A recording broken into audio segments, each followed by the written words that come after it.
Друзья мои, короткий видос про ступичные подшипники от концерна VAG. На многих моделях машин, я знаю, что на Polo, на Fabia, там, на Audi A2, ну, короче, на очень многих.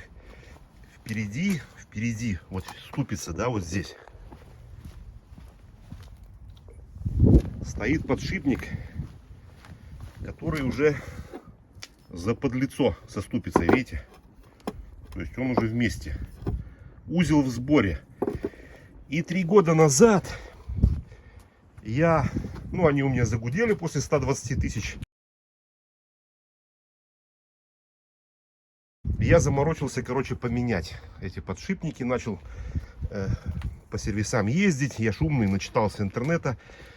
И большинство сервисов неправильно их запрессовывают. Тупо прессом запрессовывают, прилагают усилия вот к самой ступице. Соответственно, идет напряжение на вот внешнюю обойму, через внешнюю обойму, через шарики на внутреннюю, и подшипник такой долго не служит. Подробное видео есть на канале, ссылка будет в описании.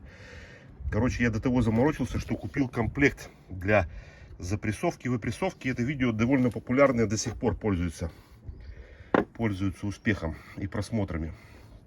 Я, короче, 3 года назад купил, специально купил вот фаговские подшипники, те, которые идут по умолчанию с завода, да.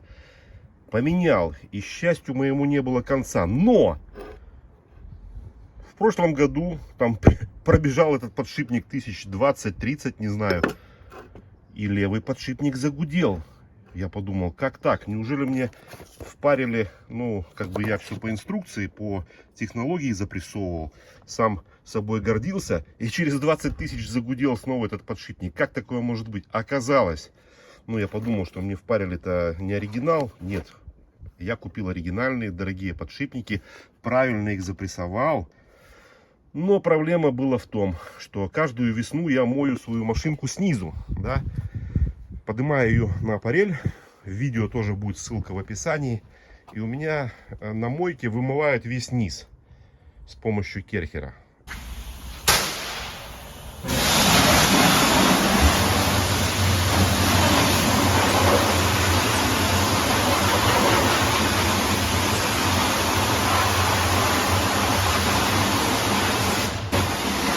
С одной стороны, это хорошо, отмывается вся соль и грязь. С другой стороны, надо контролировать, как моют.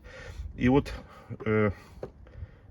парень, который мыл машину последний раз, он просто очень близко пистолет поднес, но он старался, вымывал все углы. Но он загнал воду под все эти уплотнители, пыльники, и, в подшипник зашла вода каким-то образом, потому что он ржавый. Потом у меня машинка стояла всю зиму. И когда я весной поехал, не весной, а следующий сезон, левый подшипник загудел, а теперь загудел и правый. Вот. Теперь я поменял еще раз по кругу левый, буду менять правый. Но подводим итог. Какой? Подшипники вот такие, да, от VAG, которые вместе со ступицей идут, быстро выходят из строя по 3 причинам. Первая причина: если вам впарит не оригинал. Это вы сами читаете интернет, смотрите, как понять, что оригинал, не оригинал или хороший производитель. Это первая причина. Вторая причина кроется в установке. То есть сервис устанавливает без этих специнструментов, просто тупо запрессовывает. Вот. В видео я об этом рассказывал. И тогда, конечно, такой подшипник долго не ходит. Да?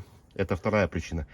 И третья причина, как я сейчас понял, и почему я это видео снимаю, это, не очень правильная эксплуатация. Понятно, если вы там будете боком залетать колесом в бордюры или в ямы какие-то, тоже подшипник может выйти из строя.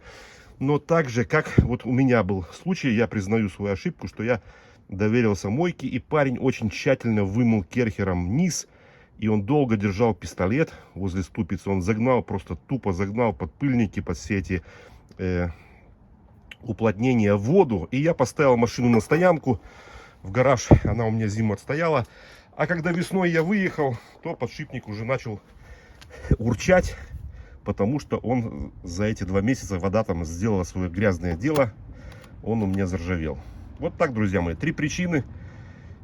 И для вас я хотел поделиться вот этим видео про ступичные подшипники от Вага.